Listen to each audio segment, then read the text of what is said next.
5년 전, 그날은 비가 내렸다.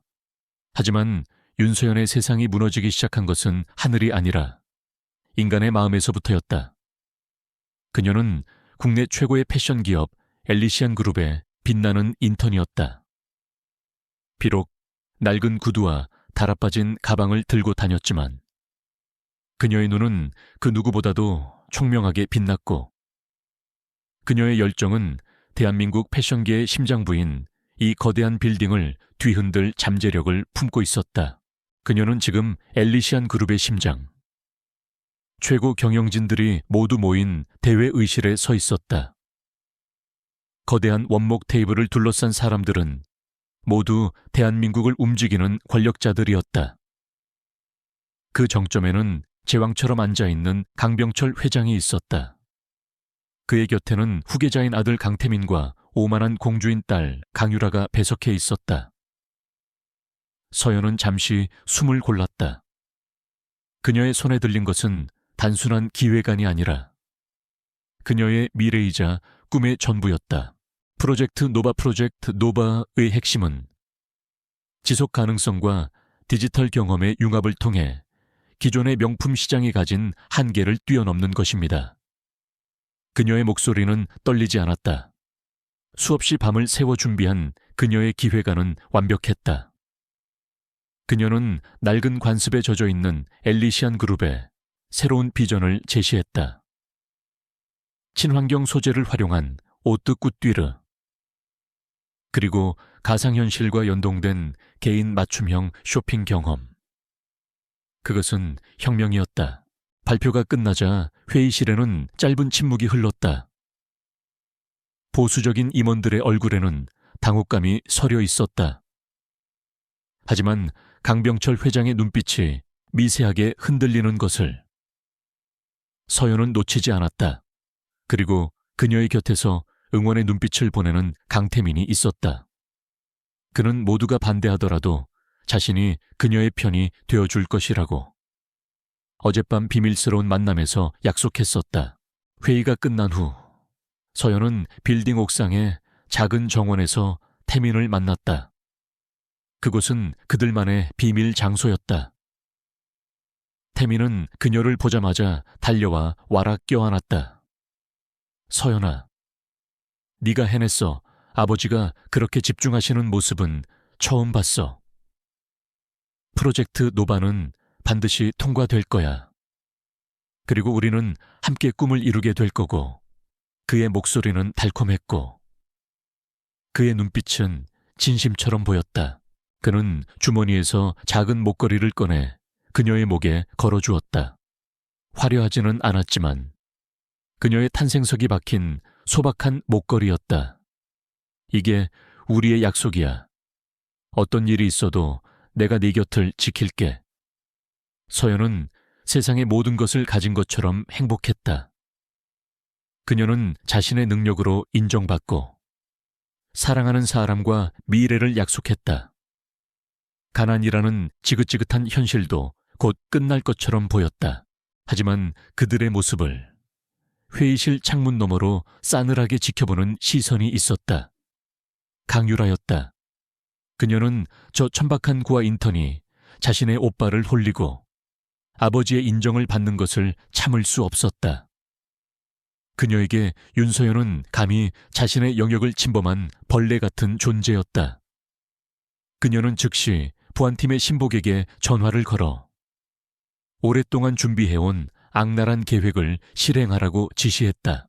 다음 날 아침, 서연은 회장실로 오라는 비서실의 연락을 받았다. 그녀는 프로젝트 노바의 정식 발령을 축하받을 것이라는 기대에 부풀어 회장실 문을 열었다. 하지만 그녀를 맞이한 것은 칭찬이 아닌 얼음장처럼 차가운 경멸의 시선들이었다. 강병철 회장과 임원들, 그리고 그 옆에는 비웃음을 머금은 강유라가 서 있었다. 강유라는 서연의 앞에 서류 몇 장을 던졌다. 그것은 서연의 아이디로 경쟁사에 프로젝트 노바의 핵심 기밀이 전송된 것처럼 조작된 이메일 기록이었다. 네가 감히 회사를 배신해 우리가 베푼 은혜를 이런 식으로 가파강유라가 날카롭게 소리쳤다. 서연은 눈앞이 캄캄해졌다. 아닙니다. 저는 절대 그런 짓을 하지 않았습니다. 이건 모함입니다. 그녀는 필사적으로 부인하며 태민을 바라보았다. 그의 눈빛. 그의 한마디면 이 모든 오해를 풀 수 있었다. 어젯밤까지만 해도 그녀의 곁을 지키겠다고 약속했던 그였다. 하지만 태민은 아버지의 불호령 같은 시선 아래에서 고개를 숙이고 있었다. 그의 침묵은 서연에게 사형 선고나 다름없었다. 어디서 자란 근본 없는 것들은 이래서 안 돼. 강병철 회장이 경멸적으로 내뱉었다. 가난한 것들은 항상 은혜를 원수로 갚지. 당장 전현을 보안팀에 넘겨. 그리고 다시는 이 빌딩에 발도 못 붙이게 해. 그의 명령에 보안 요원들이 달려와 서연의 양팔을 거칠게 붙잡았다. 서연은 마지막까지 태민을 바라보며 절규했지만 그는 끝내 그녀와 눈을 마주치지 않았다. 보안 요원들에게 끌려 로비를 가로지르는 동안 모든 직원이 그녀를 벌레 보듯 쳐다보았다. 수군거림과 비웃음이 비수처럼 그녀의 심장에 박혔다. 빌딩 정문이 열리는 순간 약속이라도 한 듯 차가운 비가 쏟아져 내리기 시작했다. 그녀는 말 그대로 빗속으로 내동댕이 쳐졌다. 흠뻑 젖은 생쥐꼴이 된 그녀는 비틀거리며 일어섰다. 그녀는 무심코 고개를 들어 엘리시안 타워를 올려다보았다. 그리고 보고 말았다. 회장실 창가에서 이 모든 광경을 무표정하게 내려다보고 있는 강태민의 모습을 잠시 그들의 눈이 마주쳤다. 하지만 그는 이내 차갑게 몸을 돌려 창가에서 사라졌다. 그 순간 서연의 심장 속에서 무언가가 완전히 부서져 내렸다. 사랑, 믿음, 그리고 희망. 그녀는 비를 맞으며 하염없이 서 있었다. 목에 걸린 목걸이의 차가운 감촉이 그녀의 절망을 더욱 아프게 파고들었다. 그녀는 떨리는 손으로 목걸이를 잡아챘다. 끊어진 목걸이가 빗물에 젖은 아스팔트 위로 떨어졌다. 그녀의 눈에서 흐르는 것이 눈물인지 빗물인지 알 수 없었다. 잿빛 하늘 아래 그녀의 부서진 심장 속에서 차갑고도 뜨거운 복수의 불꽃이 조용히 타오르기 시작했다. 엘리시안 타워에서 쫓겨난 윤서연의 세상은 색을 잃었다. 그녀는 보증금도 다 까먹은 햇빛 한 줌 들지 않는 축축한 반지하 단칸방으로 돌아왔다. 쏟아지는 비처럼. 세상의 모든 비난과 멸시가 그녀에게로 향하는 듯했다. 기업의 기밀을 팔아넘긴 배신자. 은혜를 원수로 갚은 가난뱅이. 헛된 신분 상승을 꿈꾸던 여자. 며칠 만에 그녀에게는 수많은 낙인이 찍혔다.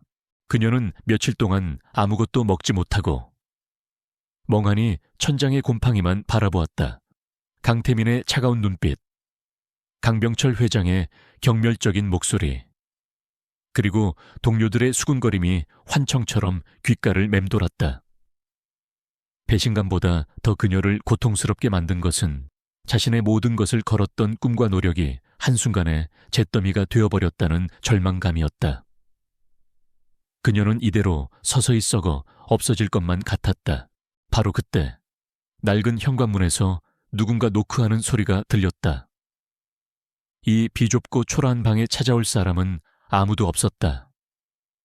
서연이 경계하며 문을 열자 그곳에는 이질적인 풍경이 펼쳐져 있었다. 최고급 원단으로 만든 완벽한 수트를 차려입은 중년의 남자가 마치 다른 세상에서 온 사람처럼 정중하게 서 있었다. 그의 손에는 값비싼 가죽 서류 가방이 들려 있었다. 윤서연 씨 되십니까? 남자의 목소리는 차분하고 지적이었다. 서연은 고개를 끄덕였다. 저는 최민혁 변호사라고 합니다. 고 윤진섭 회장님의 유언 집행인입니다. 윤진섭이라는 이름은 낯설었지만 윤이라는 성이 그녀의 심장을 작게 흔들었다. 그것은 그녀의 어머니의 성이었다. 서연은 아무 말 없이 그를 방 안으로 들였다. 최 변호사는 비좁은 방 안을 둘러보면서도 조금의 동요도 보이지 않았다. 그는 탁자 위에 서류 가방을 올려놓고 그 안에서 두툼한 서류 뭉치를 꺼냈다. 윤진섭 회장님은 윤서연 씨의 외할아버지 되시는 분입니다. 그 한마디에 서연의 머릿속이 하얘졌다. 그녀는 평생 자신을 고아라고 생각하며 살아왔다. 어머니는 그녀를 낳자마자 돌아가셨고 아버지에 대한 기억은 없었다. 최 변호사는 그녀의 어머니와 윤진섭 회장의 슬픈 가족사를 들려주었다.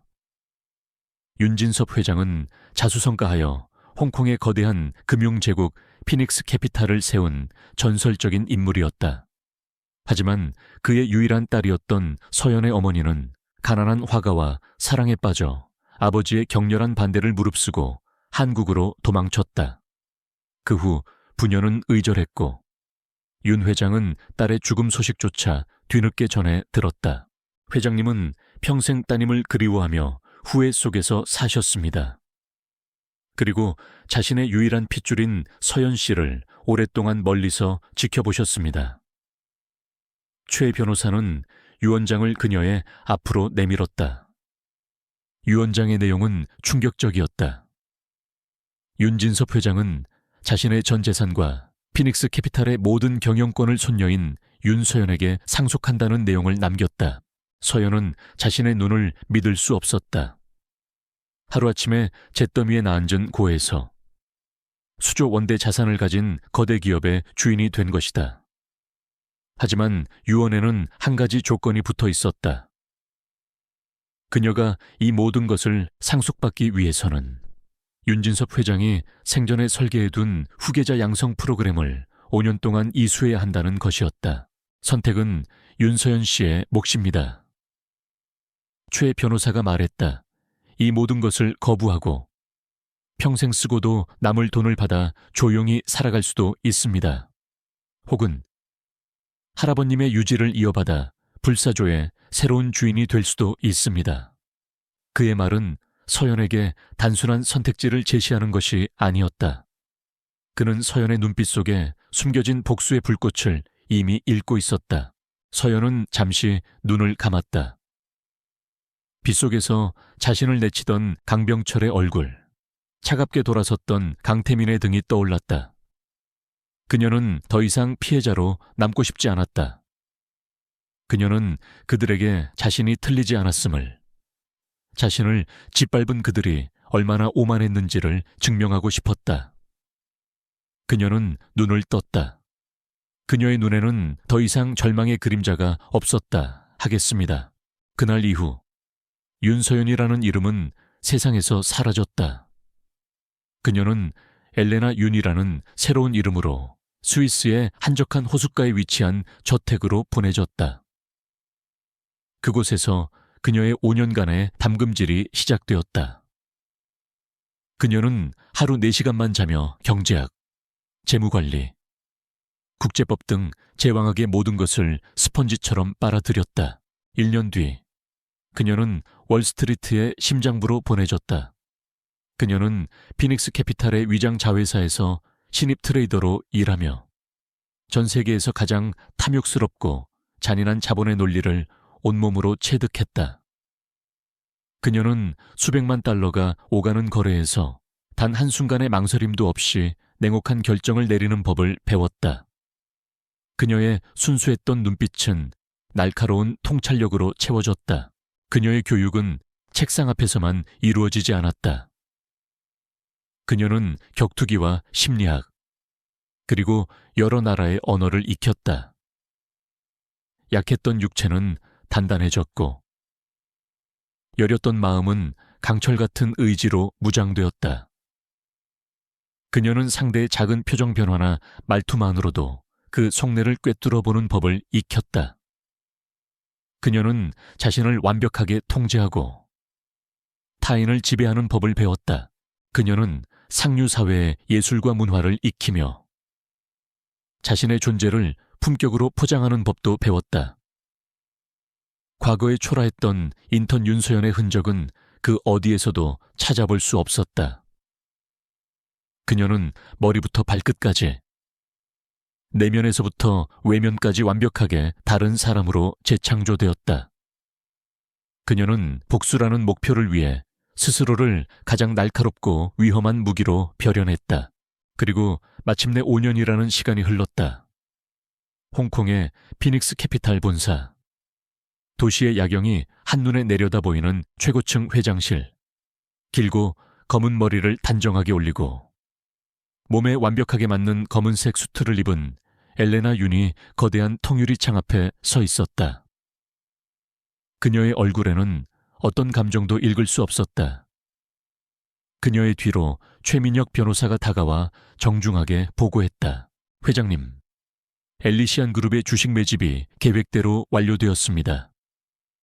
이제 저희는 강병철 회장에 이어 2대 주주가 되었습니다.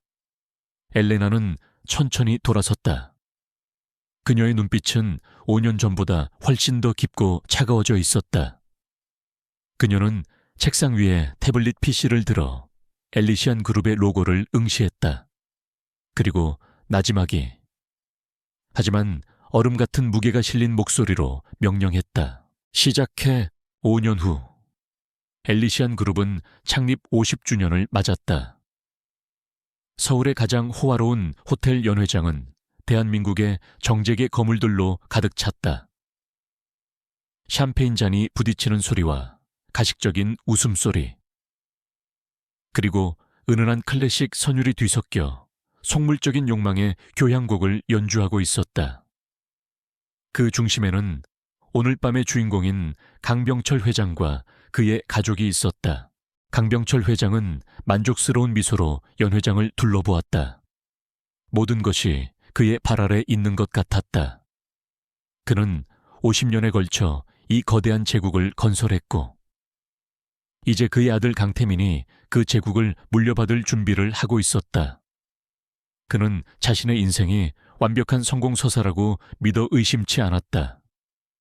5년 전 회사의 기밀을 훔친 가난한 인턴 하나를 내쫓았던 사소한 사건 따위는 그의 기억에 남아있지도 않았다. 아버지, 오늘 정말 멋지세요. 한껏 치장한 강유라가 그의 팔에 매달리며 아양을 떨었다. 그녀는 오늘 밤 사교계의 여왕이었다.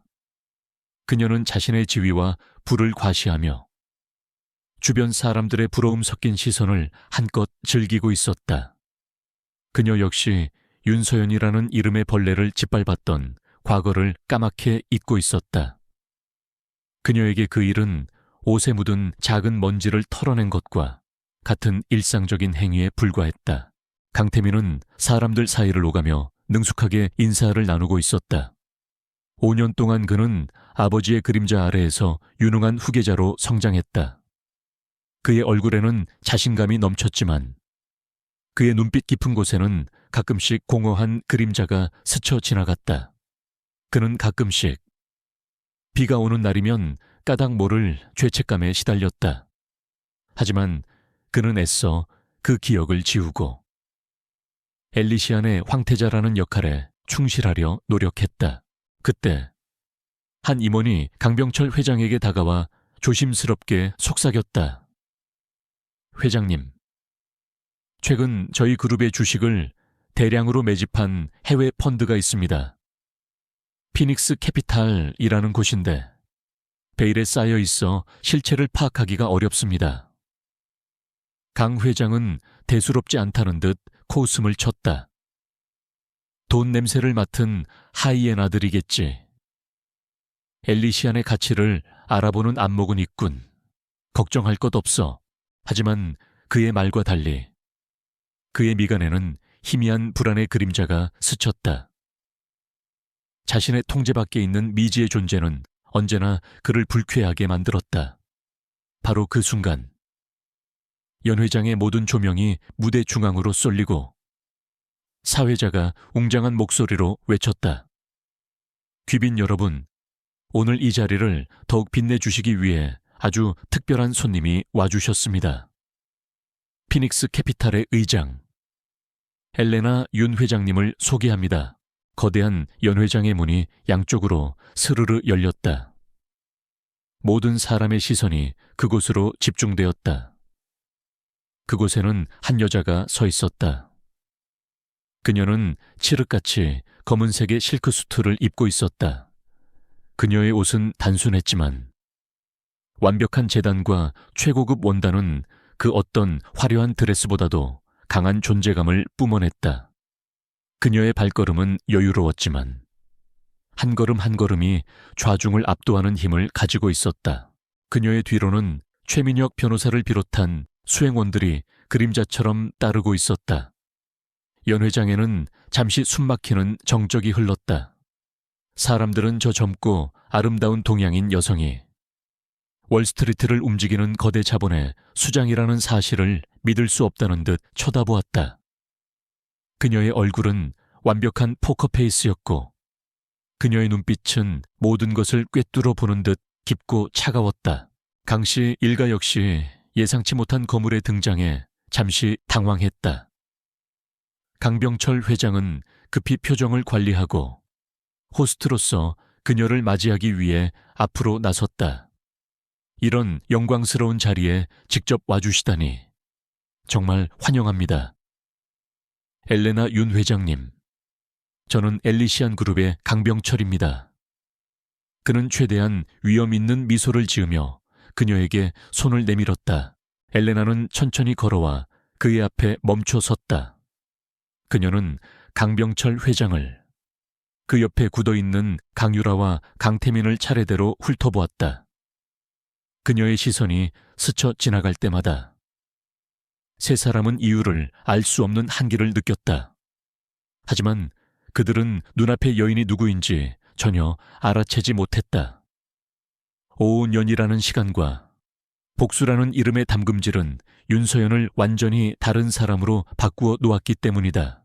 엘레나는 강병철이 내민 손을 외면한 채 잠시 동안 그를 그 어색한 자세로 세워두었다. 그것은 미묘하지만 확실한 힘의 과시였다. 연 회장의 모든 사람들이 숨을 죽이고 그 광경을 지켜보았다. 마침내 그녀가 입을 열었다. 그녀의 목소리는 나지막했지만 마이크를 탄 것처럼 연 회장 전체에 선명하게 울려 퍼졌다. 오랜만입니다. 강 회장님. 그녀의 입술 끝에 희미한 그러나 얼음처럼 차가운 미소가 걸렸다. 비 오는 날에는 사람을 그냥 길바닥에 내쫓는 것이 아니라 우산이라도 하나쯤은 씌워서 보내는 것이 예의 아니었던가요? 그 한마디에 시간이 멈췄다. 강씨 일가의 얼굴에서 웃음기가 사라지고 핏기가 가셨다. 그들의 뇌리 속에 5년 전 쏟아지는 빛 속에서 절규하던 한 초라한 소녀의 모습이 섬광처럼 스쳐 지나갔다. 그들은 경악과 불신, 그리고 공포가 뒤섞인 눈으로 눈앞의 여자를 다시 쳐다보았다. 낯선 엘레나 윤의 얼굴 위로 낯익은 윤서연의 얼굴이 겹쳐졌다. 강병철 회장의 얼굴은 충격으로 굳어졌고 강유라는 비명을 지를 뻔한 것을 간신히 참으며 입을 틀어막았다. 그리고 강태민, 그는 마치 유령이라도 본 사람처럼 새하얗게 질린 얼굴로 그녀를 바라보았다. 그의 심장이 바닥으로 떨어지는 것 같았다.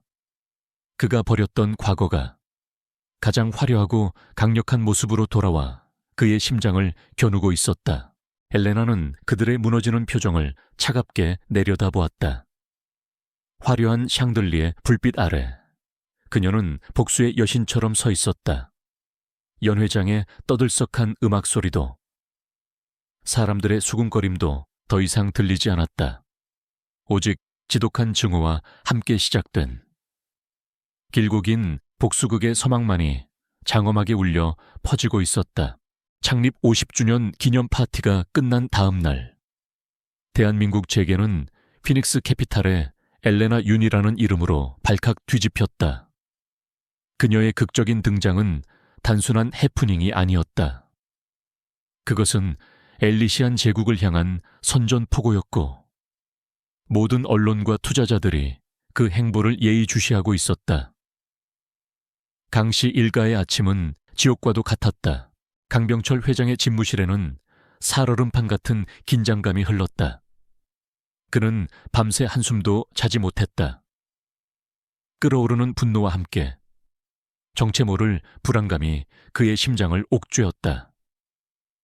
5년 전 벌레처럼 짓밟아 내쫓았던 그 계집애가 어떻게 감히 자신의 제국을 위협하는 괴물이 되어 돌아왔단 말인가.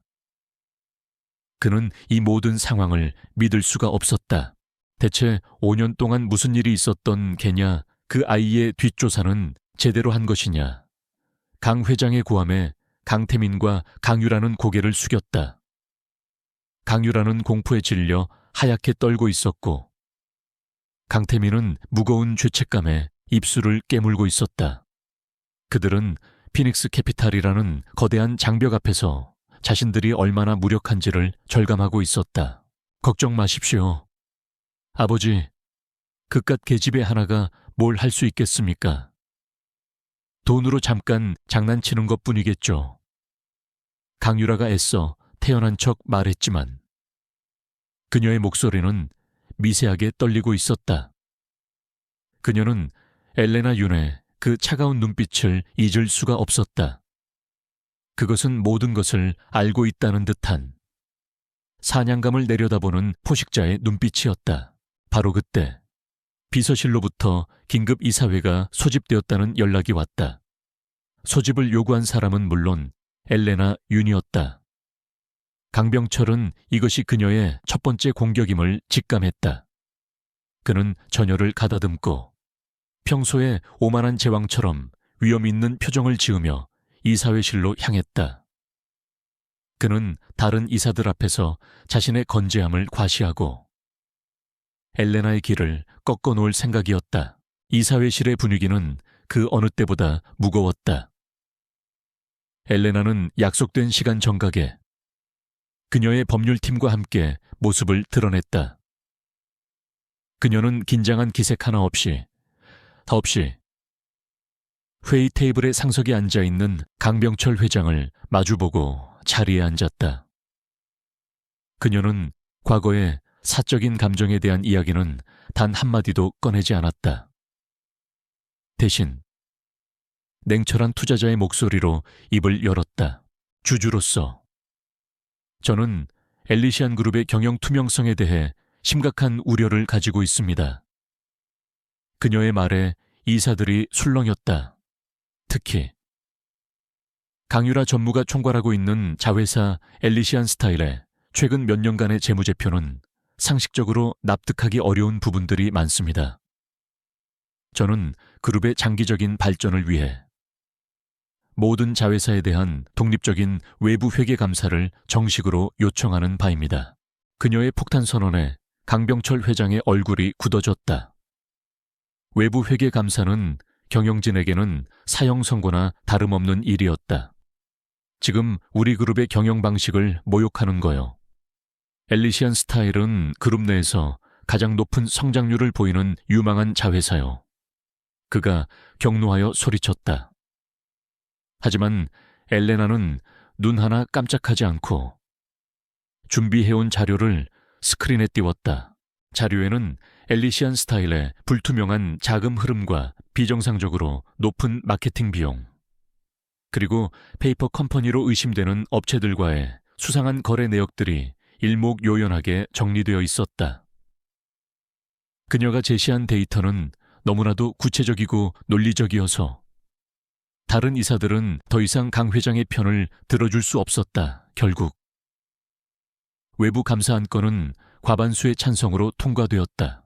회의가 끝나자마자 강유라는 자신의 사무실로 달려갔다. 그녀의 화려한 사무실은 순식간에 아수라장으로 변했다. 그녀는 미친 사람처럼 서류를 뒤지고 컴퓨터에 담긴 파일들을 삭제하기 시작했다. 엘리시안 스타일은 그녀의 말처럼 유망한 자회사가 아니었다. 그곳은 강씨 일가의 비자금을 조성하고 온갖 불법적인 거래를 통해 부를 축적하는 비밀 금고였다.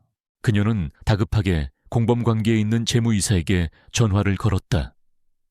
당장 장부를 조작하고 이중 장부를 모두 폐기해 감사팀이 들이닥치기 전에 모든 흔적을 지워야 한단 말이야. 그녀는 이성을 잃고 소리를 질렀다.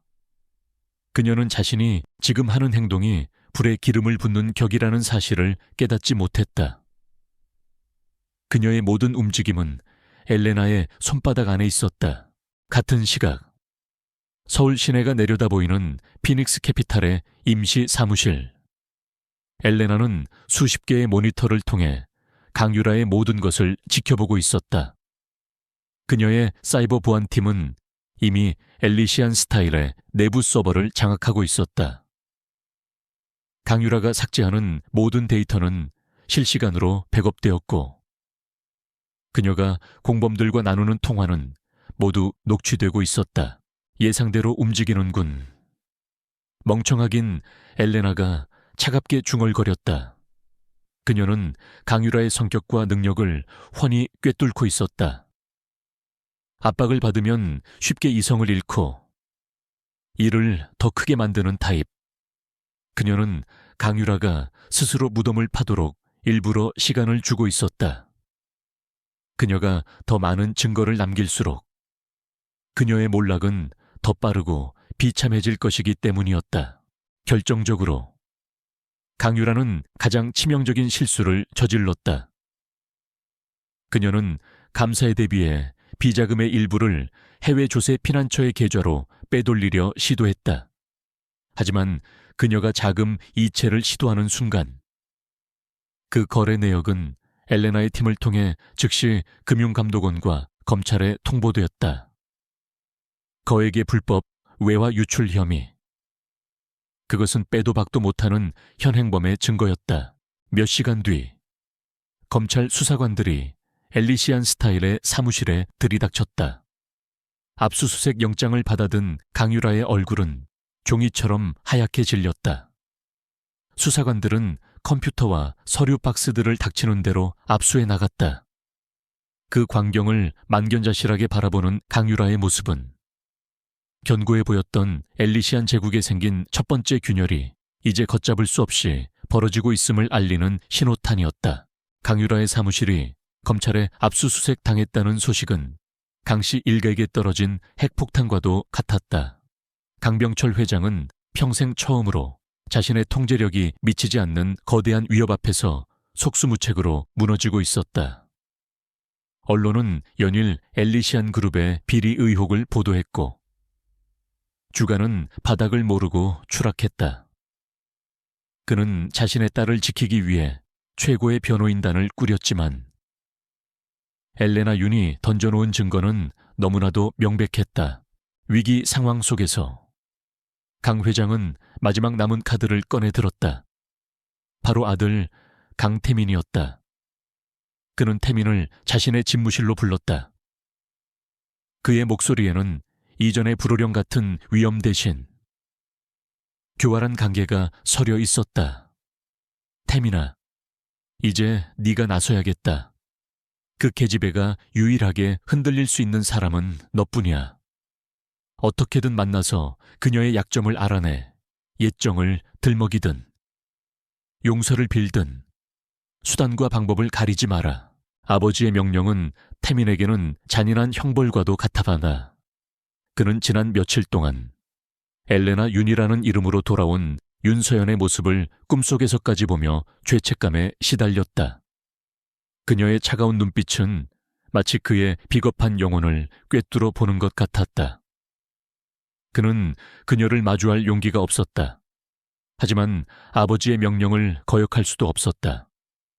그는 결국 꼭두각시처럼 고개를 끄덕였다.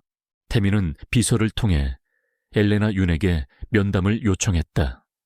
놀랍게도 그녀는 너무나도 쉽게 그 요청을 수락했다. 하지만 만남의 시간과 장소는 전적으로 그녀가 정했다. 그들이 만난 곳은 그림자 하나 없이 모든 것이 노출된 미니멀리즘의 극치를 보여주는 레스토랑이었다. 그곳의 차갑고 날카로운 분위기는 마치 지금의 엘레나 자신을 닮아 있었다. 약속 장소에 먼저 도착한 태미는 초조하게 손을 비볐다. 잠시 후 엘레나가 들어섰다. 그녀는 오늘도 흠잡을 데 없이 완벽했다. 그녀의 당당한 걸음걸이와 서늘한 분위기는 주변의 공기마저 압도했다. 그녀는 그의 맞은편에 앉아 마치 처음 보는 사람을 대하듯 사무적인 목소리로 물었다. 용건이 뭐죠? 강태민 상무님, 제 시간은 그리 많지 않습니다. 그녀의 태도에 태민은 말문이 막혔다. 그는 어렵게 입을 열었다. 서연아, 아니, 윤 회장님, 5년 전의 일은 정말 미안했습니다. 그때는 나도 어쩔 수가 없었어요. 그의 목소리는 진심으로 떨렸지만 엘레나는 조금의 동요도 보이지 않았다. 그녀는 와인잔을 우아하게 들어올리며 입술 끝에 비웃음을 걸었다. 사과라. 엘리시안 그룹에서는 약속이라는 단어도 그렇게 쉽게 버리나 보죠. 제가 기억하기로. 어떤 일이 있어도 곁을 지키겠다는 말은 꽤나 비싼 명품 라인에 속하는 줄 알았는데 그녀는 과거에 그가 주었던 목걸이를 떠올리게 하는 말로 그의 심장을 찔렀다. 그녀는 그들의 과거를 무기로 사용하고 있었다. 모든 추억은 그의 배신을 상기시키는 고문의 도구일 뿐이었다. 태민의 얼굴이 고통으로 일그러졌다. 그의 뇌리 속에는 과거의 한 장면이 떠올랐다. 그가 아버지에게 처음으로 서연과의 관계를 들켰던 날이었다. 강병철 회장은 불같이 화를 내며 당장 헤어지지 않으면 너를 후계자 자리에서 내치고 저 계집애여의 인생을 갈기갈기 찢어놓겠다고 협박했다. 어린 태민은 아버지의 거대한 권력 앞에서 무력했다. 그는 사랑 대신 자신의 안위를, 서연 대신 가족을 선택했다. 그는 그때나 지금이나 아버지의 꼭두각시에 불과했다. 아버지를 거역할 수 없었어요. 태민이 변명처럼 중얼거렸다. 엘레나는 차갑게 웃었다. 그래서 당신은 침묵을 선택했고 당신의 침묵이 내 인생을 짓밟는 것을 방관했죠. 이제 와서 동정을 구하지 마세요. 상무님, 당신은 동정받을 자격이 없으니까 그녀의 모든 말은 날카로운 얼음 조각이 되어 그의 심장에 박혔다. 엘레나가 태민을 심리적으로 압박하는 동안 그녀의 또 다른 손발은 은밀하게 움직이고 있었다. 최민혁 변호사는 한 허름한 작업실에서 초췌한 모습의 중년 남자를 만나고 있었다. 그는 한때 엘리시안 그룹에서 가장 촉망받던 디자이너였지만 자신의 모든 디자인을 강율에게 빼앗기고 억울하게 쫓겨난 비운의 천재였다. 최 변호사는 그에게 엘레나의 뜻을 전했다. 윤 회장님께서는 박 선생님께서 잃어버린 모든 것을 되찾아 드릴 겁니다. 그 대가로 저희에게 강씨 일가의 비리에 대한 증언과 증거를 주십시오. 디자이너는 오랫동안 잊고 있던 복수의 불씨가 되살아나는 것을 느끼며 떨리는 손으로 최 변호사가 내민 서류에 서명했다. 엘레나의 팀은 또한 과거 엘리시안의 불공정 거래로 인해 파산했던 작은 하청업체 사장들과도 접촉했다. 그녀는 자신만의 복수를 하는 것이 아니었다. 그녀는 강씨 일가의 탐욕 아래에서 신음했던 모든 유령들을 불러 모아 거대한 정의의 군대를 조직하고 있었다. 다시 레스토랑.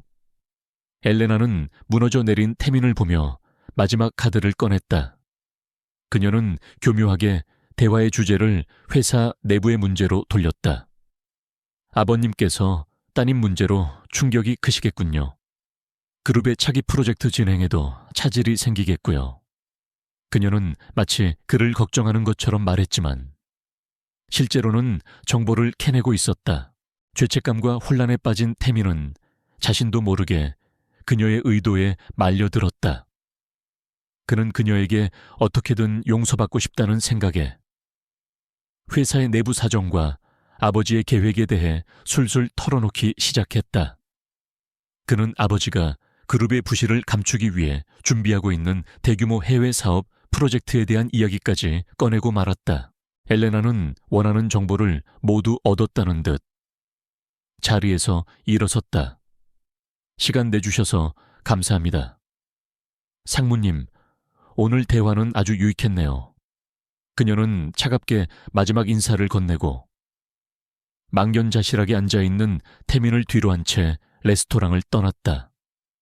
그녀는 그의 약점을 다시 한번 확인했고 다음 공격을 위한 결정적인 정보까지 손에 넣었다.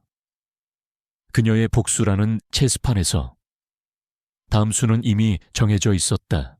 강태민과의 만남 이후 엘레나 윤의 체스판 위에서는 모든 말들이 정해진 위치로 움직이기 시작했다. 그녀는 강태민에게서 얻어낸 정보를 바탕으로 복수의 다음 단계를 치밀하게 준비했다. 그 첫 번째 무대는 다시 한번 엘리시안 그룹의 이사회실이었다. 엘리시안 스타일에 대한 외부 회계감사 결과가 발표되는 날이었다. 회의실의 공기는 살얼음판처럼 차가웠다. 강병철 회장은 애써 태연한 표정을 짓고 있었지만 테이블 아래에서 꽉 쥔 그의 주먹은 미세하게 떨리고 있었다.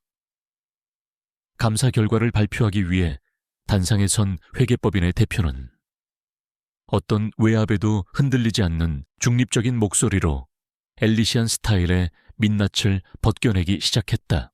보고서의 내용은 충격적이었다. 지난 몇 년간 강유라가 저지른 횡령과 배임 액수는 상상을 초월했다. 그녀는 수십 개의 유령 회사를 통해 비자금을 조성하고 법인카드를 개인적인 사치에 사용했으며 세금을 탈루하기 위해 교묘하게 장부를 조작했다. 모든 범죄 행각은 빼도 박도 못할 증거와 함께 낱낱이 공개되었다. 보고가 끝나자 이사들은 경악을 금치 못했다. 그들은 강씨 일가의 전횡을 어느 정도 짐작은 했지만 그 규모가 이토록 거대하고 파렴치할 줄은 몰랐다. 모든 시선이 강병철 회장에게로 쏠렸다. 엘레나는 마치 이 순간을 기다렸다는 듯 얼음처럼 차가운 목소리로 입을 열었다.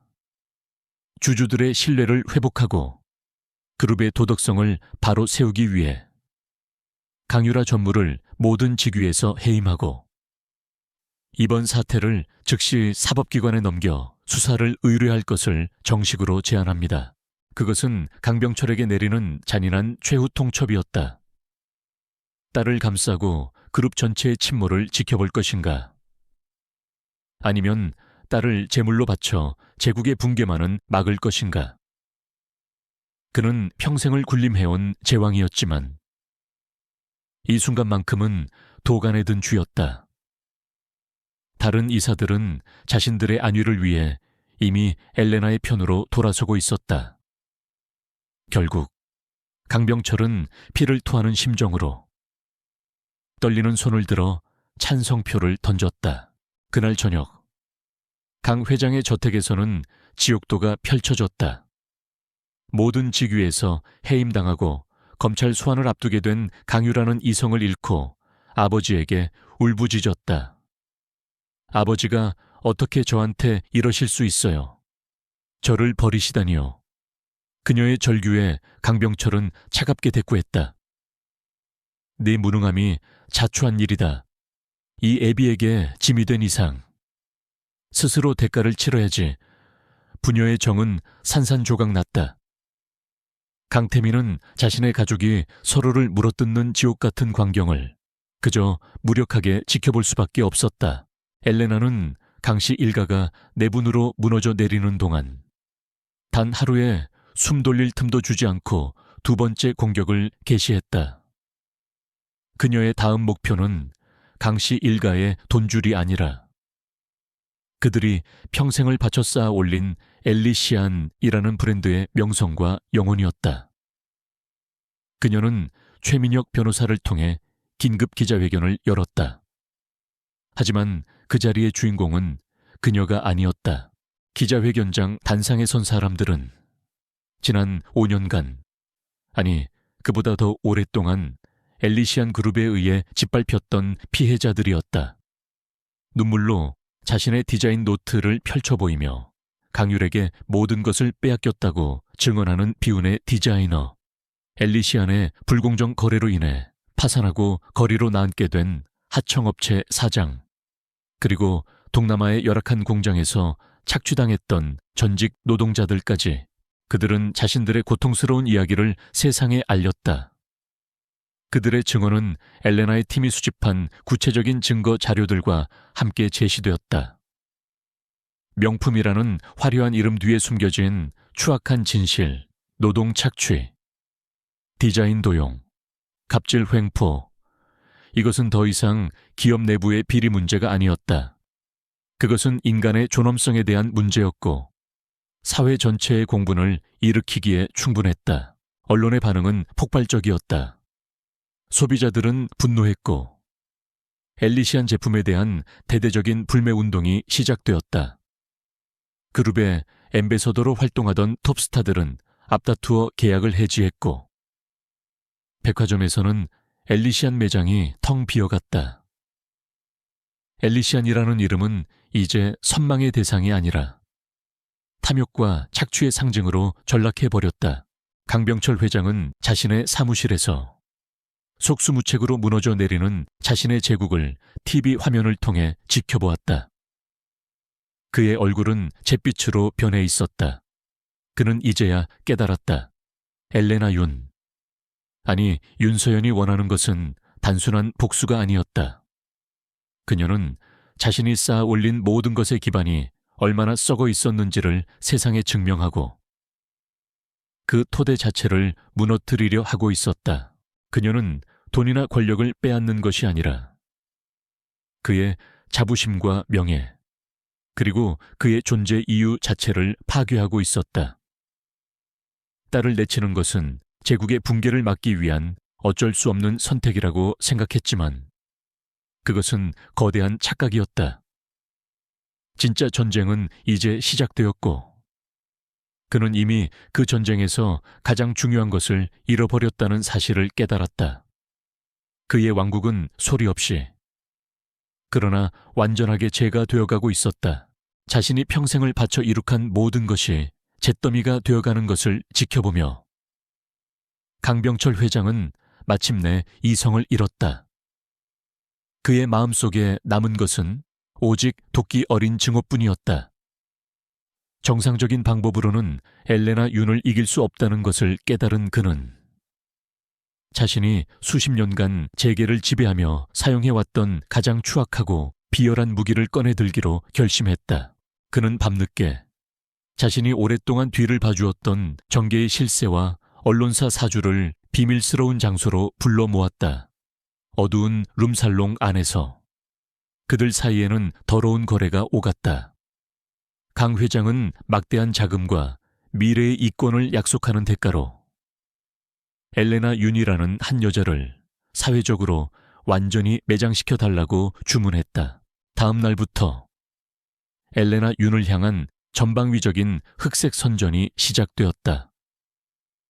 출처불명의 찌라시와 가십 전문 인터넷 매체들이 그녀에 대한 악의적인 기사를 쏟아내기 시작했다. 기사의 내용은 교묘하게 조작되어 있었다. 그녀를 의문스럽게 죽은 할아버지의 재산을 가로챈 탐욕스러운 상속녀로 묘사하거나 월스트리트 시절 부도덕한 스캔들에 연루되었던 것처럼 꾸며냈다. 그들은 또한 윤서연의 과거를 파헤치기 시작했다. 하지만 너무나도 평범하고 깨끗했던 그녀의 과거에서는 어떤 흠집도 찾아낼 수 없었다. 그러자 그들은 거짓을 만들어냈다. 그녀가 인턴 시절 동료들을 괴롭혔다거나 여러 남자들을 이용했다는 식의 저급한 소문을 퍼뜨렸다. 그들의 목표는 그녀의 이미지를 실추시켜 그녀가 제기하는 모든 의혹의 신뢰도를 떨어뜨리는 것이었다. 개인적인 명예훼손과 함께 강병철은 그녀를 사업가로서 끝장내기 위한 결정적인 함정을 팠다. 그는 자신의 재무팀과 증권가의 어두운 세력을 동원해 피닉스 캐피탈이 엘리시안 그룹의 주가를 불법적으로 조작한 것처럼 보이는 정황을 조작했다. 해외에 있는 유령 계좌들을 통해 복잡한 자금 거래를 일으켜 마치 엘레나가 내부 정보를 이용해 시세 차익을 노린 것처럼 꾸몄다. 그들은 이 조작된 증거를 금융감독원에 익명으로 제보하고 언론에 터뜨려 엘레나를 파렴치한 범죄자로 만들 계획이었다. 이것이 그들의 마지막 회심의 일격이었다. 한번 주가 조작 스캔들에 휘말리면 피닉스 캐피탈의 명성과 그녀의 경영자로서의 생명은 그대로 끝장날 것이었다. 강병철은 자신의 함정이 완벽하다고 믿었다. 하지만 그는 몰랐다. 자신이 사냥감을 향해 던진 그물이 사실은 사냥꾼이 파놓은 거대한 함정으로 향하는 길이라는 것을 피닉스 캐피탈의 사무실에서 엘레나는 자신을 향해 쏟아지는 모든 가짜 뉴스들을 무표정하게 지켜보고 있었다. 그녀의 팀원들은 불안해했지만 그녀는 이상할 정도로 침착했다. 그녀는 이미 이 모든 것을 예측하고 있었다. 궁지에 몰린 쥐는 필사적으로 물어뜯으려 하는 법이죠. 그녀가 최민혁 변호사를 보며 차갑게 말했다. 그리고 보통 그런 쥐들은 눈앞에 놓인 독이 든 미끼를 가장 먼저 무는 법입니다.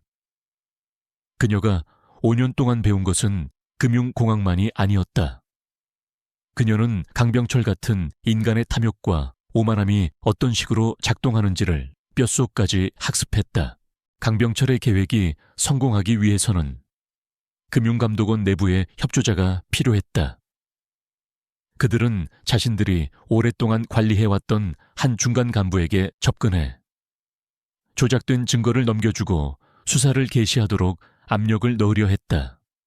하지만 그 간부야말로 엘레나의 팀이 오래전에 접촉하여 포섭해둔 결정적인 아군이었다. 그는 과거 강병철의 비자금 세탁을 돕다가 모든 죄를 뒤집어쓰고 버려질 뻔했던 인물이었다. 며칠 뒤 강 회장의 신복과 금융감독원 간부의 비밀스러운 만남이 한 호텔의 스위트룸에서 이루어졌다. 강 회장의 신복은 돈이 가득 든 서류 가방과 엘레나의 주가 조작 혐의가 담긴 USB를 그에게 건넸다. 그는 이번 일만 성공적으로 처리해주면 더 큰 보상과 승진을 약속했다. 그는 자신들의 대화가 호텔방의 모든 각도에서 초소형 카메라와 마이크로 녹화되고 있다는 사실을 꿈에도 몰랐다. 이것만 있으면 엘레나 유는 끝장입니다. 이건 회장님께서 주시는 작은 성의입니다. 신복이 돈 가방을 밀며 은밀하게 속삭였다. 간부는 잠시 망설이는 척 연기하다가 이내 고개를 끄덕이며 가방을 받아 들었다. 불법적인 청탁과 뇌물이 오가는 완벽한 범죄의 현장이었다. 그들의 모든 대화와 행동은 고화질 영상으로 실시간 전송되어 엘레나의 모니터에 떠 있었다. 다음 날 최민혁 변호사가 엘레나에게 모든 증거가 담긴 태블릿 PC를 건넸다. 엘레나는 강씨 일당이 자신들을 함정에 빠뜨리기 위해 불법적인 음모를 꾸미는 모습을 처음부터 끝까지 무표정하게 지켜보았다. 영상 속에서 그들은 자신들이 승리했다고 확신하며 추악하게 웃고 있었다. 엘레나의 입가에 차가운 미소가 번졌다. 그녀는 이제 강병철의 숨통을 끊을 수 있는 마지막 칼자루를 손에 쥐었다. 상대방이 스스로 무덤을 파고 그 안에 들어가 관 뚜껑을 닫기 직전까지 그녀는 완벽하게 기다렸다.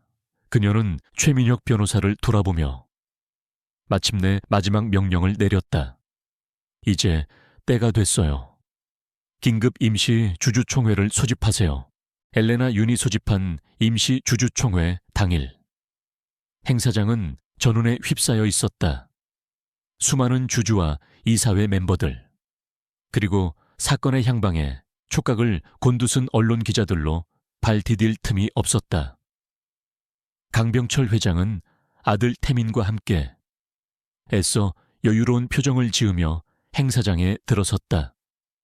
그는 오늘이 엘레나 윤의 숨통을 끊어놓는 날이 될 것이라고 굳게 믿고 있었다. 자신의 함정이 완벽하게 작동할 것이라고. 총회가 시작되고 의장석에 선 강병철은 먼저 선수치기로 결심했다. 그는 피닉스 캐피탈이 부도덕한 방식으로 주가를 조작하고 있다며 엘레나 윤의 경영 자격에 대한 문제를 제기했다. 그가 준비된 시나리오대로 목소리를 높이는 순간 엘레나 윤이 단상으로 올라섰다. 그녀는 의장을 밀어내지 않고 정중하지만 단호한 태도로 발언권을 요청했다. 강병철 회장님의 주장에 대한 답변은 잠시 후에 드리도록 하겠습니다. 그녀의 차분한 목소리가 장내에 울려 퍼졌다. 그 전에 주주 여러분께 엘리시안 그룹의 진짜 현실을 먼저 보여드려야 할 것 같습니다. 그녀의 손짓에 따라 단상 뒤에 거대한 스크린이 켜졌다. 그것은 심판의 시작을 알리는 신호였다. 첫 번째로 공개된 것은 엘리시안 스타일에 대한 외부 회계감사 보고서의 전문이었다. 스크린에는 강유라와 그 공범들이 어떻게 회사의 자금을 빼돌리고 유령 회사를 통해 비자금을 조성했는지가 적나라하게 드러나 있었다. 수백억 원에 달하는 횡령액과 탈세 내역이 공개되자 주주들 사이에서는 탄식이 터져 나왔다. 강 회장의 얼굴이 굳어지기 시작했다. 하지만 이것은 서막에 불과했다. 엘레나는 다음 자료를 공개했다. 스크린에는 눈물로 호소하는 한 중년 디자이너의 영상이 재생되었다. 그는 자신이 과거 엘리시안에서 어떻게 디자인을 착취당하고 쫓겨났는지를 증언했다. 이어서 엘리시안의 불공정 거래로 파산한 하청업체 사장들과 열악한 해외 공장에서 착취당했던 노동자들의 증언 영상이 이어졌다. 화려한 명품 브랜드 뒤에 숨겨진 추악한 진실. 장내는 분노와 경악으로 술렁였다. 강병철은 자리에서 벌떡 일어나 고함을 쳤다. 거짓말이야, 저건 모두 저 여자가 조작한 음모다. 그의 발악에 가까운 외침이 허공에 흩어졌다. 바로 그 순간 엘레나는 마지막 비수를 꺼내 들었다. 음모라고 하셨습니까? 회장님, 그녀가 차갑게 물었다. 그렇다면 지금부터 보실 이 영상은 어떻게 설명하시겠습니까? 스크린이 바뀌고 며칠 전 호텔 스위트룸의 영상이 재생되기 시작했다. 영상 속에는 강 회장의 신복이 금융감독원 간부에게 돈가방을 건네며 엘레나를 주가 조작 혐의로 엮어달라고 청탁하는 모습이 고스란히 담겨 있었다. 장내는 물을 끼얹은 듯 조용해졌다. 모든 것이 명백해졌다. 진짜 음모를 꾸미고 있었던 것은 바로 강병철 회장 자신이었다. 주주들은 배신감에 치를 떨었고 기자들의 카메라 플래시가 미친 듯이 터져 나왔다. 강 회장은 온몸에 피가 빠져나가는 듯한 감각에 휘청거렸다. 그의 제국이 그의 발밑에서부터 무너져 내리고 있었다. 엘레나는 완전히 넋이 나간 강 회장을 잠시 응시했다. 그리고 마침내 그녀는 자신의 진짜 이야기를 꺼내기 시작했다. 그녀는 스크린에 5년 전 자신이 만들었던 프로젝트 노바의 원본 기획안을 띄웠다. 그리고 그 옆에는 1년 뒤 엘리시안이 거의 그대로 베껴서 출시했던 프로젝트의 결과물을 나란히 띄웠다. 저는 5년 전 여러분이 앉아 계신 바로 이 그룹의 인턴이었습니다. 처음으로.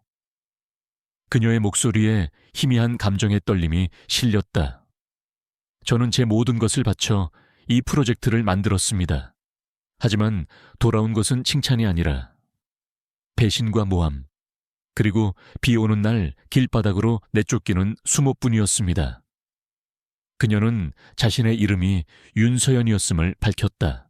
그녀의 고백은 마지막 결정타였다. 모든 조각이 맞춰지자 주주들의 분노는 극에 달했다. 여기저기서 강씨 일가의 퇴진을 요구하는 고성이 터져 나왔다. 강병철은 아무런 변명도 하지 못한 채 완전히 무너진 모습으로 의자에 주저앉았다. 그는 패배했다.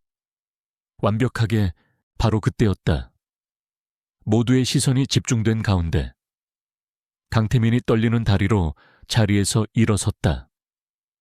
그는 천천히 단상 옆에 있는 마이크로 걸어갔다. 그의 얼굴은 핏기 하나 없이 창백했다. 그는 마이크를 잡고 눈을 질끈 감았다가 떴다. 그리고 자신의 목소리로 자신의 죄를 고백하기 시작했다. 모든 것은 사실입니다. 그의 목소리는 작았지만 장내의 모든 소음을 잠재울 만큼의 무게를 가지고 있었다. 저는 윤서연 씨를 사랑했지만 아버지와 제 자신의 안위를 위해 그녀를 버렸습니다. 그녀의 프로젝트가 도용당하고 그녀가 억울하게 쫓겨나는 것을 알면서도 저는 침묵했습니다. 모든 책임은 저에게 있습니다. 아들의 고백은 강병철의 심장에 박힌 마지막 못이었다. 태민은 자신의 죄를 인정함으로써 아버지의 제국에 스스로 종언을 구했다. 장내는 숙연한 침묵에 휩싸였다. 잠시 후 엘레나가 의장에게 강씨 일가 전원의 이사직 해임에 대한 긴급 동의안을 상정했다. 결과는 볼 필요도 없었다. 압도적인 찬성이었다. 강병철 회장의 시대는 그렇게 끝났다. 그는 경호원들의 부축을 받으며 넋이 나간 사람처럼 회의장을 빠져나갔다. 평생을 군림해온 자신의 왕좌가 무너지는 소리를 그는 텅 빈 귓가로 들었다. 엘레나는 그 모습을 승자의 미소가 아닌 길고 길었던 싸움을 끝낸 자의 고요하고 서늘한 표정으로 지켜보고 있었다. 정의는 마침내 가장 완전한 형태로 실현되었다. 주주총회에서 강씨 일가가 축출된 이후 엘리시안 그룹은 거대한 폭풍의 눈 한가운데에 놓여 있었다. 대한민국을 대표하던 패션 제국은 하루아침에 주인을 잃고 표류하는 난파선 신세가 되었다. 언론은 연일 강씨 일가의 몰락을 대서특필했다. 강병철 회장은 충격으로 쓰러져 병원에 입원했고 강유라는 구속되어 검찰 조사를 받았으며 그들의 모든 자산은 동결되었다. 한때 세상을 호령하던 왕국은 그렇게 허무하게 잿더미가 되어가고 있었다. 혼란의 중심에서 엘레나 윤은 이사회의 만장일치 추대로 엘리시안 그룹의 임시 회장으로 선임되었다. 그녀가 마침내 회장 집무실의 문을 열고 들어선 순간 시간은 5년 전의 그날로 거슬러 올라가는 듯했다. 억울한 누명을 쓰고 쫓겨났던 초라한 인턴이 이제는 제국의 새로운 주인이 되어 같은 공간에 서 있었다. 그녀는 거대한 유리창 너머로 서울의 풍경을 내려다보았다. 복수는 끝났지만 그녀의 진짜 전쟁은 이제부터 시작이었다. 그녀의 첫 번째 업무는 무너진 제국을 재건하는 것이었다. 그녀는 피닉스 캐피탈에서 데려온 자신의 핵심 팀과 함께 밤낮으로 그룹의 문제점을 분석하고 개혁안을 만들어 나갔다. 그녀의 개혁은 빠르고 단호했다. 그녀는 먼저 강씨 일가의 충신 역할을 하며 부패에 동조했던 모든 임원들을 가차없이 해고했다. 썩은 뿌리를 도려내지 않고서는 새로운 싹을 타이울 수 없었기 때문이다. 대대적인 숙청 작업으로 회사 전체가 불안에 휩싸이자 그녀는 전 직원들을 대상으로 대규모 타운홀 미팅을 소집했다. 강당을 가득 메운 직원들 앞에 선 그녀는 정복자나 지배자가 아니었다. 그녀는 자신 역시 과거 이 회사의 부조리한 시스템 아래에서 고통받았던 피해자였음을 솔직하게 고백했다. 그녀의 목소리에는 권위 대신 깊은 공감과 이해가 담겨 있었다. 저는 여러분이 지난 수십 년간 어떤 환경에서 일해왔는지 잘 알고 있습니다. 부당한 지시와 불공정한 평가, 그리고 꿈을 잃어버린 채 그저 생존해야만 했던 시간들. 이제 그 모든 것을 끝내려 합니다. 그녀는 새로운 엘리시안 그룹의 비전을 제시했다. 투명한 경영, 공정한 성과 보상 시스템, 그리고 직원들의 창의성을 존중하는 기업 문화. 그녀는 또한 과거의 비리를 제보하는 직원들을 위한 내부 고발자 보호 프로그램을 약속했다. 그녀의 연설은 직원들의 얼어붙었던 마음에 뜨거운 희망의 불씨를 지폈다. 그들은 마침내 자신들의 목소리를 들어주고 자신들의 가치를 인정해주는 리더를 만난 것이다. 엘레나는 말로만 그치지 않았다. 그녀는 즉시 행동으로 자신의 약속을 증명했다. 그녀는 가장 먼저 과거 강율에게 디자인을 빼앗기고 쫓겨났던 비운의 디자이너를 찾아갔다. 그녀는 그에게 엘리시안의 새로운 크리에이티브 총괄 디렉터 자리를 제안했다. 남자는 믿을 수 없다는 표정으로 눈물을 흘렸다. 그녀는 또한 과거 엘리시안의 갑질로 파산했던 하청업체들과 새로운 파트너십 계약을 맺고 공정한 거래 조건을 보장했다. 그녀는 과거의 상처를 치유하고 무너진 신뢰를 회복하는 것부터 시작했다. 그녀의 복수는 파괴가 아닌 창조를 향하고 있었다. 그러던 어느 날 그녀에게 한 통의 연락이 왔다. 구치소에 수감된 강태민이 그녀와의 면회를 간절히 원한다는 것이었다. 엘레나는 잠시 망설였지만 결국 면회를 수락했다. 과거를 완전히 매듭짓기 위해서는 마지막으로 그를 마주해야만 했다. 그들이 만난 곳은 차가운 유리벽 하나를 사이에 둔 검찰청의 면회실이었다. 수감복을 입은 강태민은 5년 전보다 훨씬 더 늙고 초췌해 보였다. 그의 눈빛에는 더 이상 오만함이나 자신감이 없었다. 모든 것을 잃어버린 남자의 깊은 공허함과 회한만이 남아있었다. 그는 엘레나를 보자 힘겹게 입을 열었다. 그는 자신의 죄에 대해 용서를 구하지 않았다. 대신 그는 전혀 다른 부탁을 했다. 회사를 부탁합니다. 그의 목소리는 갈라져 있었다. 엘리시아는 아버지가 평생을 바친 유산이자 수많은 직원들의 삶이 걸린 곳입니다. 우리 가족은 죄를 지었지만 회사는 살아남아야 합니다. 당신이라면 회사를 올바른 길로 이끌 수 있을 겁니다. 그는 처음으로 아버지의 그늘에서 벗어나 자신의 목소리를 내고 있었다. 엘레나는 아무 말 없이 그의 눈을 들여다보았다. 그녀의 마음속에서 오랫동안 응어리져 있던 증오의 감정이 눈 녹듯 사라지는 것을 느꼈다. 그녀는 더 이상 그를 원망하지 않았다. 그 역시 거대한 시스템의 나약한 부속품이자 피해자였음을 이해하게 되었다. 그녀는 용서를 말하는 대신 조용히 고개를 끄덕였다. 엘리시아는 당신 가족의 유산이 아닙니다. 그곳에서 땀 흘려 일하는 모든 직원들의 것이죠. 나는 그들을 위해 회사를 지킬 겁니다. 당신의 과거와는 상관없이. 그녀의 말은 차가웠지만 그 안에는 미묘한 온기가 담겨 있었다. 그것은 그녀가 그에게 베푸는 마지막 위로이자 완전한 작별의 인사였다. 면회실을 나온 엘레나는 깊은 숨을 내쉬었다. 길고 길었던 복수의 여정이 마침내 끝이 났다. 그녀의 마음은 놀랍도록 평온했다. 그녀는 다시 회장 집무실로 돌아왔다. 그녀의 책상 위에는 5년 전의 먼지를 털고 다시 세상에 나온 프로젝트 노바의 기획안이 놓여 있었다. 그녀는 이제 자신의 진짜 꿈을 자신의 방식대로 펼쳐나갈 준비가 되어 있었다. 복수의 맛은 희미해지고 그 자리에는 창조의 무게감과 책임감이 들어서고 있었다. 1년이라는 시간이 다시 흘렀다. 강씨 왕국이 무너진 잿더미 위에서 윤서연은 새로운 제국을 건설했다. 아니, 그녀가 만든 것은 제국이 아니었다.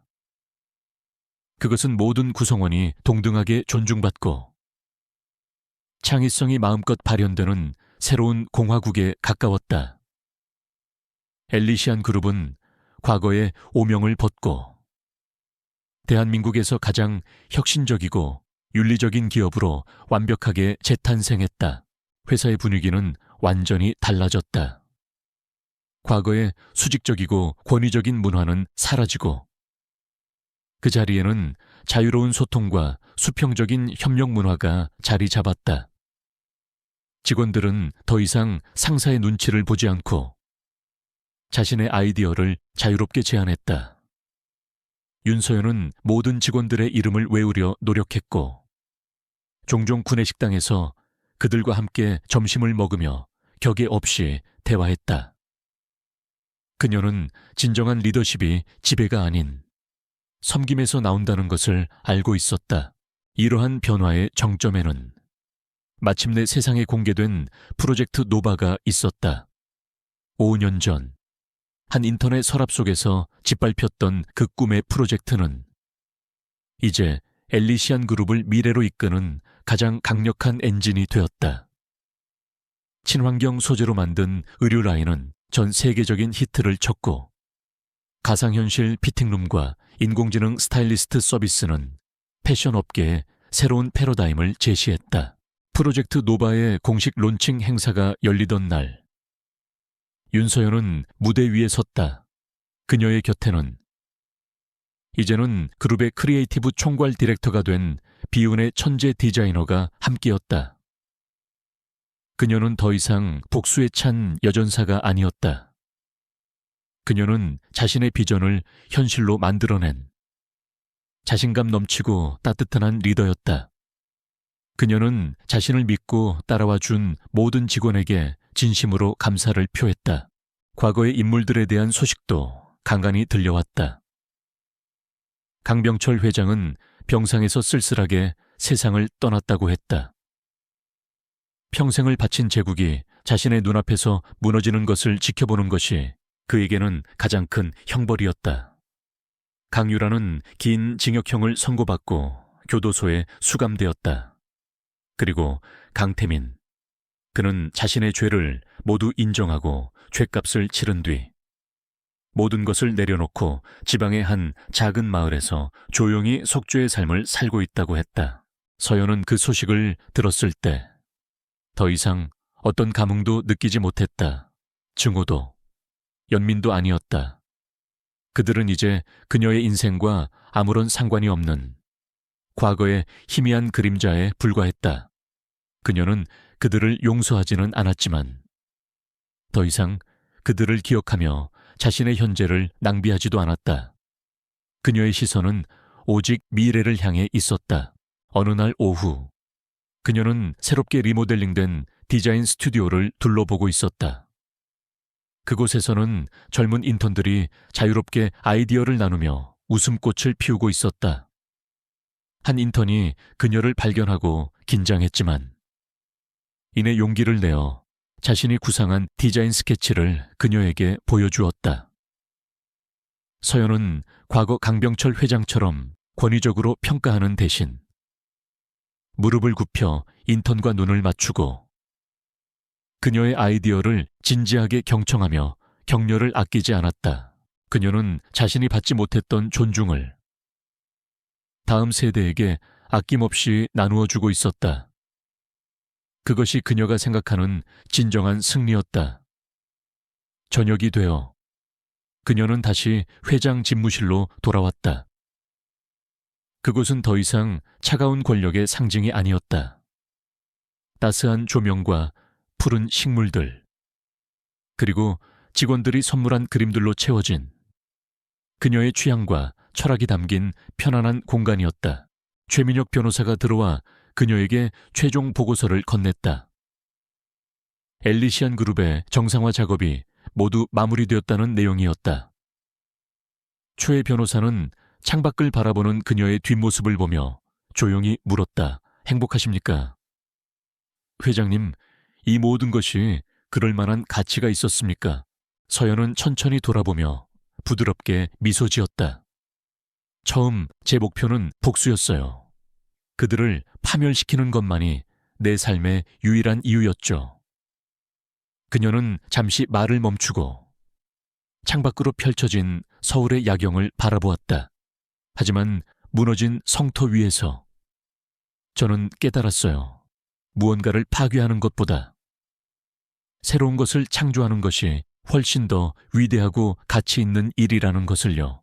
그녀의 복수는 끝났다. 하지만 그녀는 복수의 공허함 대신 창조의 충만함을 얻었다. 그녀의 진정한 승리는 강씨 일가의 몰락이 아니라 엘리시안 그룹의 찬란한 부활이었다. 그녀는 더 이상 과거의 얽매인 복수의 화신이 아니었다. 그녀는 미래를 만들어가는 개척자이자 희망을 창조하는 리더였다. 최 변호사가 돌아간 후 그녀는 홀로 집무실에 남았다. 동쪽 하늘에서 서서히 새로운 새벽이 밝아오고 있었다. 여명의 빛이 그녀의 얼굴을, 그리고 그녀가 새로이 일군 왕국을 부드럽게 비추었다. 그녀의 마음은 그 어느 때보다도 평온했다. 그녀를 불태우던 복수의 불꽃은 이제 세상을 밝히는 따뜻하고 영원한 빛이 되어 그녀의 가슴 속에서 타오르고 있었다. 새로운 아침이었다.